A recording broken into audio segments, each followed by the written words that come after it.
Hello everyone, welcome back to my channel daily vibe. আশা করি তোমরা ভালো আছো, আমিও খুব ভালো আছি। তোমরা যারা কালকে আমার ব্লগের আশায় ছিলে, তোমাদের বলে রাখি আমার পরশুদিনকে একবেলা শরীরটা একদম ভালো ছিল না গো, যার কারণে আমি ব্লগটা সেভাবে শ্যুট করতে পারিনি। কেটে কেটে ব্লগ শ্যুট করেছিলাম যখন শরীর ঠিক হচ্ছিল তখন। তো কিন্তু মানে সেটা দেওয়ার মতন একদমই ছিল না, যার কারণে আমি কালকে একদমই ব্লগ দিতে পারিনি। তার জন্য আমি খুবই দুঃখিত। আর তোমাদের এটাও বলে দিই, যেহেতু চাঁদ এখন বড় হচ্ছে ধীরে ধীরে, আর সাথে ওর দুষ্টুমিটাও খুবই বাড়ছে জানো তো। আর একা হাতে যেহেতু চাঁদকে সামলানো প্লাস ঘরের সমস্ত কাজকর্ম সব কিছু দেখা করা, এই সব মিলিয়ে আমার টাইম টেবিলটা একটু গোলমাল হয়ে যাচ্ছে, যার কারণে আমার মানে ভ্লগের আপলোড করার টাইম টেবিলটা আমি এখনও সেট করতে পারছি না। তো আশা করি তোমরা আমার সিচুয়েশানটা বুঝবে আর আমার পাশে এইভাবেই থাকবে। আজকে আমি তোমাদের সাথে আমার খুব পছন্দের একটা রেসিপি শেয়ার করলাম, সেটা হচ্ছে ছানার ডালনা।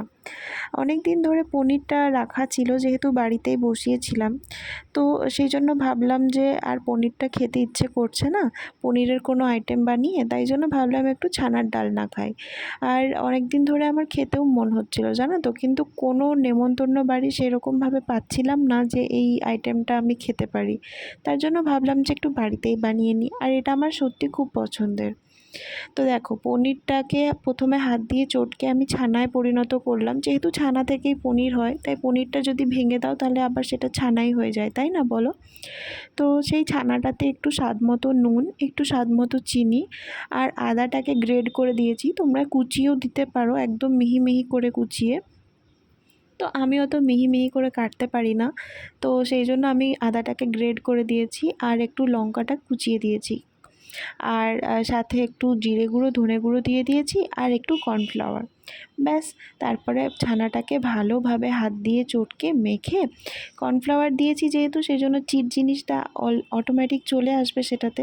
তারপরে সেটাতে তুমি তোমার কোফতা সাইজের মানে শেপ দিতে পারো, বা মানে যে কোনো ফিঙ্গার সাইজের শেপ দিতে পারো, যেরকম তোমার ইচ্ছা তুমি সেইভাবে শেপ দিতে পারো।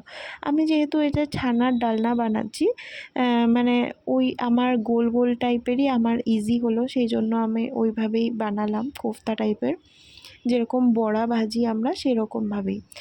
তো দেখো, এরকম করে আমি এক এক করে প্রত্যেকটা শেপ তৈরি করে নিলাম। আর যেহেতু অল্প পনির বসিয়েছিলাম, সেই জন্য আমার অল্পই কয়েকটা মানে হয়েছিল এই ছানার বড়াগুলো। তো সেই জন্য খুব বেশি হয়নি। তো তোমরা যদি বেশি অ্যামাউন্টের বানাও তাহলে তোমরা একটু বেশি করে ছানা নিও।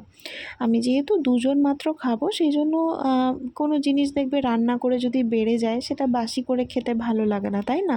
তো তাই জন্য আমি কম কমই রান্না করি, আর কম কমই আমার অ্যামাউন্টগুলো কম কমই থাকে প্রত্যেকটা রান্নার, দেখতেই পাবে তোমরা। তো এইভাবে আমি প্রত্যেকটা দেখো এক একটা করে বড়াগুলো বানিয়ে আর রেখে দিচ্ছি। আর প্রত্যেকটা খুব সুন্দরভাবে চিটে যাচ্ছে, যেহেতু আমি একটু কর্নফ্লাওয়ার দিয়েছিলাম। খুব বেশি কর্নফ্লাওয়ার দিইনি, একটু মতোই দিয়েছিলাম, 1 টিস্পুন মতো।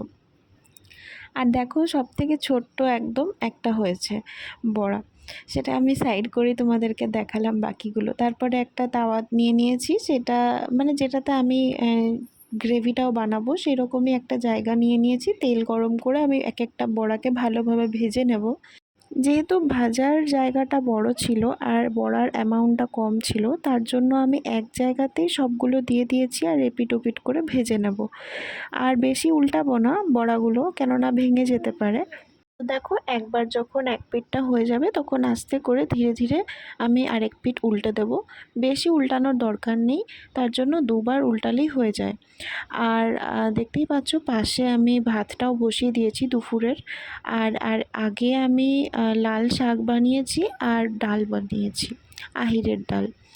তো যেহেতু ছানার ডালনার গ্রেভিটা একটু লাগা লাগা করবো, তার জন্য ডাল বানিয়েছি, না তো ডাল না বানালেও চলতো।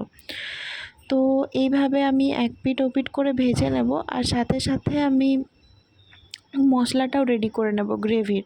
সেটা হচ্ছে টমেটো দিয়েছি একটা গোটা, একটু কাজু দিয়েছি 4-5টে মতো, আর শুকনো লঙ্কা দিয়েছি 2টো, আর আদা আর লঙ্কা দিয়েছি একটু একটু করে, আর সাথে একটু বাদাম দিয়েছি। তো তোমরা মগজদানাও ইউজ করতে পারো, আমি গ্রেভিটা যাতে একটু মোটা হয় তার জন্য একটু বাদাম দিয়েছি। বড়াগুলো ভাজা হয়ে গেছিলো, তাই বড়াগুলো এক এক করে তুলে নিলাম। আর তারপরে তেলটা কমিয়ে নিয়ে মিক্সার গ্রাইন্ডারের পেস্টটা আমি ঢেলে দিয়েছি ফ্রাইং প্যানে। আর যেহেতু শুকনো লঙ্কা দিয়ে পেস্টটা বানিয়েছি, তাই আলাদা করে আমি ফোড়ন দিইনি।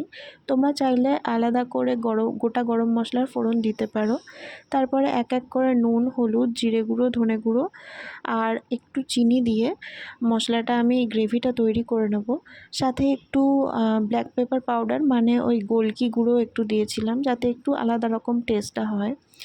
আর সাথে মিক্সার গ্রাইন্ডারের বাটিটা ধুয়ে জলটা দিয়েছিলাম, যখন গ্রেভিটা নাড়তে নাড়তে যখন তেল বার হচ্ছিলো তখন তারপরে দেখো আমি গ্রেভিটা যেরকম ঠিক তুমি গ্রেভি চাও সেরকমভাবে তুমি জল ইউজ করতে পারো এটাতে।